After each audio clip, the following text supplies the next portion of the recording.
जी, तो दोस्तों आपको वेलकम कहता हूँ ifactioner.com के टेक्निकल वीडियो ट्यूटोरियल्स में। आज के वीडियो ट्यूटोरियल में हम बात करेंगे MIS के बारे में, यानी कि मैनेजमेंट इंफॉर्मेशन सिस्टम्स क्या होते हैं। उसके साथ साथ हम डिस्कशन करेंगे कि MIS जो है वो इंडस्ट्री में जब हम इस टर्म को यूज़ करते हैं तो उसका क्या मतलब होता है, और जब हम यूनिवर्सिटीज़ में एजुकेशनल इंस्टीट्यूशंस में MIS डिपार्टमेंट की बात करते हैं तो वो क्या काम करता है। उसके साथ साथ हम बात करेंगे कि MIS यानी कि मैनेजर ऑफ इंफॉर्मेशन सिस्टम्स कौन होता है और उसकी क्या रिस्पॉन्सिबिलिटीज़ होती हैं, और साथ साथ ही MIS manager of information services के लिए भी कुछ इंडस्ट्रीज में यूज़ होता है।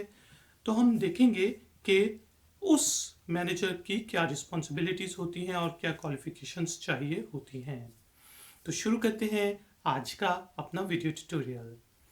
तो दोस्तों, MIS से बनता है मैनेजमेंट इंफॉर्मेशन सिस्टम्स। अगर आप इन तीन लफ्ज़ों पर थोड़ा सा गौर करें तो ये इसका मतलब ये है कि ये वो इंफॉर्मेशन सिस्टम्स हैं जो कि मैनेजर्स के लिए या मैनेजमेंट ऑर्गेनाइजेशन की मैनेजमेंट में मदद देते हैं।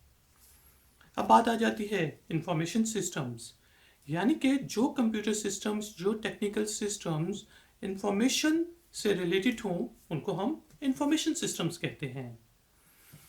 और ये information systems, management information systems जो हैं ये डाटा को कैप्चर करते हैं।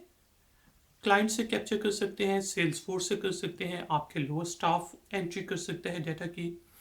फिर वो उस डाटा को बेसिकली प्रोसेस करते हैं, और प्रोसेस करने के बाद ये रिपोर्ट्स की सूरत में आपके जो ऑपरेशनल लेवल के मैनेजर्स होते हैं और जो मिडिल लेवल के मैनेजर्स होते हैं उनके लिए रिपोर्ट्स जनरेट करते हैं, ताकि वो ऑर्गेनाइजेशन की डे टू डे मैनेजमेंट में या वीकली मैनेजमेंट में या जो टारगेट्स हैं उसकी मैनेजमेंट में उनको मदद हासिल हो सके और वो डिसीजन मेकिंग कर सकें।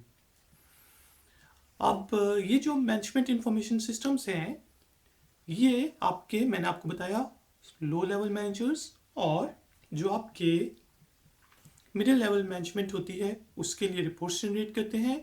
डिसीजन सपोर्ट सिस्टम्स जो होते हैं वो फिर आपकी मिडिल लेवल और टॉप लेवल मैनेजमेंट के लिए रिपोर्ट्स जनरेट करते हैं। वो थोड़े से डिफरेंट होते हैं, उसके बारे में हम एक और दफ़ा बात करेंगे। तो कुछ जो इंडस्ट्रीज हैं उनमें हम इन मैनेजमेंट इंफॉर्मेशन सिस्टम्स को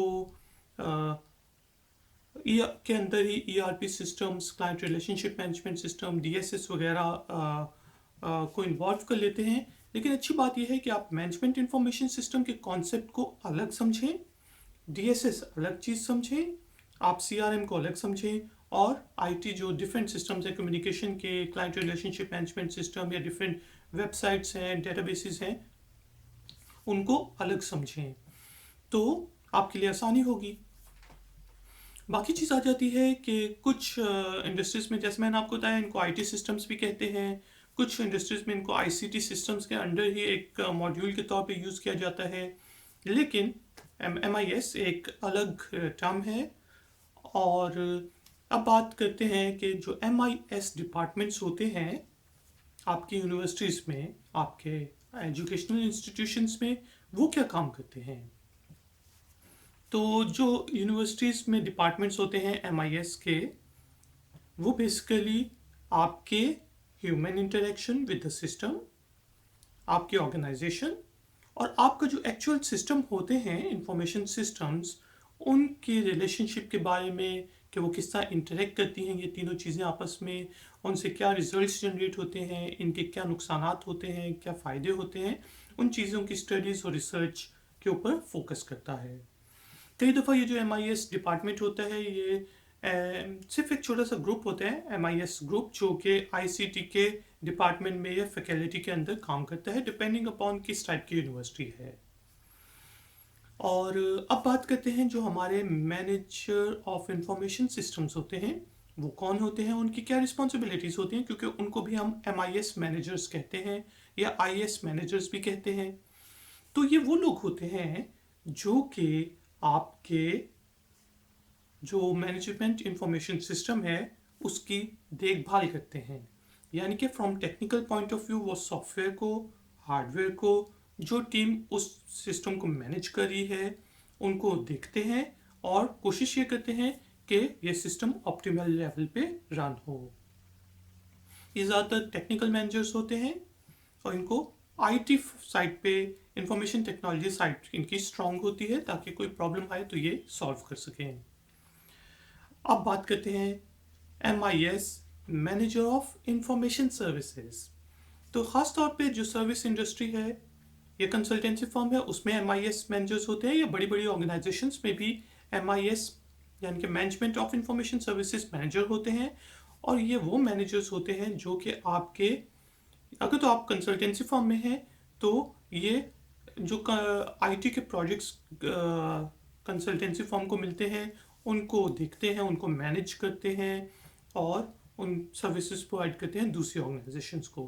और अगर ये इंडस्ट्री में बड़ी बड़ी ऑर्गेनाइजेशंस में, इंस्टीट्यूशंस में, बैंक्स में जो मैनेजर ऑफ इंफॉर्मेशन सर्विसेज होते हैं वो बड़े लेवल पे होते हैं, टॉप लेवल पे होते हैं।